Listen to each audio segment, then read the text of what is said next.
Hey everybody, Mike here again. I was just sitting here doing some packing up and stuff. As usual, the office is a wreck, but packing up a box of stuff to get to the post office tomorrow. And I was just getting ready to pack up. I checked the Amazon account and need to dig in. I had about 15 things, or actually 11 things tonight to pack. And I thought I'd make a quick video about Amazon. I talk a whole lot about eBay, but never mention Amazon. And I think it's a pretty cool alternative. You know, spread your risk out a little bit, I guess, get more diversified. And it's interesting to get into it, at least for me. I've been doing, the first video I did, I think I mentioned I've been doing this for about 6 years, and actually it goes back about 10 years or so. So I've been doing eBay for a little while. And about 3 or 4 months ago, I decided to try my luck with Amazon. And it's been interesting. I'm really glad I did. I'm starting to ramp up now, and I'm pretty happy with it. But it's really taken some education to figure out what sells on Amazon and what doesn't. The first thing I noticed, or the main reason I decided to try Amazon, was CDs. In my original store, or my eBay store, I had around, don't quote me on this, I think it was between 6 and 800 CDs. Whatever the amount was, I had it figured out where the $5 per listing per month fee on my CDs were somewhere around $30 to $40.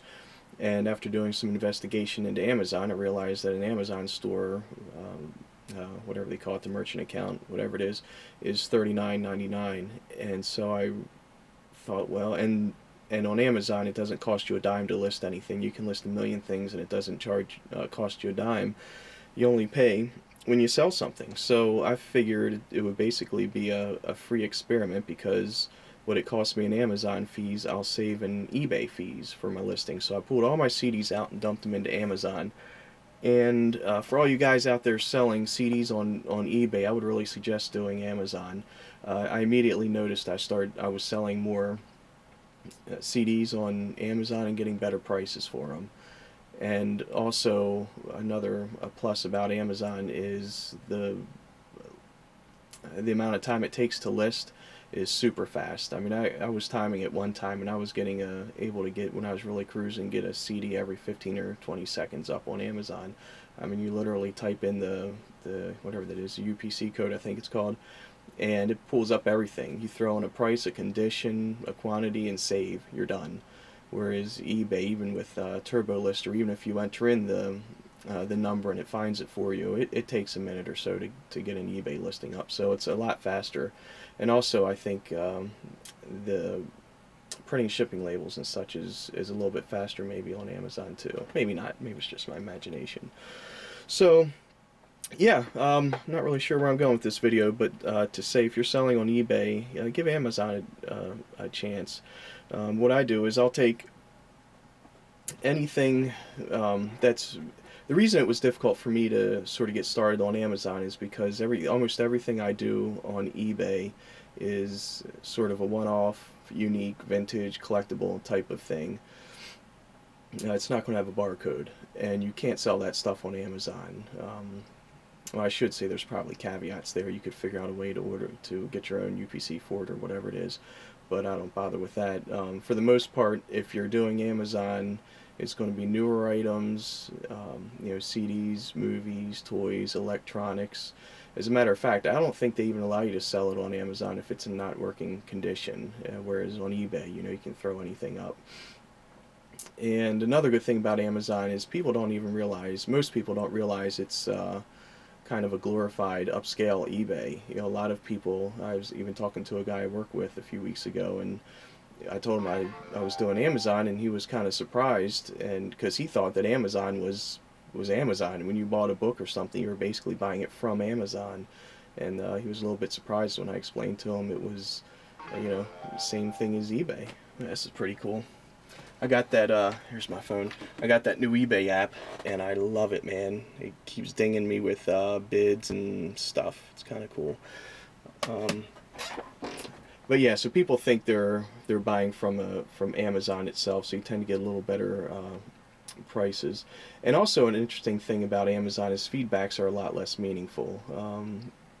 You know, I see people all the time. If you look into Amazon and look at people's feedbacks, you'll find people in there with like a 94, 93, even some 89% feedback scores, which on, you know, eBay would be a basically be a showstopper. You know, if you're not, for example, for me, if you're not over 98, 99%, I won't even think about you on eBay. Really, if you're not over 99.5. So yeah, try out Amazon. It's pretty cool. What I'm doing now, I got a whole lot of CDs up here. I don't know if you can see this. I just checked out of curiosity. I've got 1,063 active products. Not all CDs, but a majority are CDs. And where was I thinking about doing here? Oh yeah, I'm steering with my left hand, so this is interesting. You can see here, this is probably give or take about average. I'm selling maybe 20, probably more like anywhere between 25 and 30 CDs a week. And you know, honestly, right now I'm a little embarrassed to tell you what I'm making per month on it. I'm only pulling in profit-wise about $250 a month right now on Amazon, but I'm actually really excited about it because at, let's just say 1,000 CDs right now, I'm making $250 profit a month.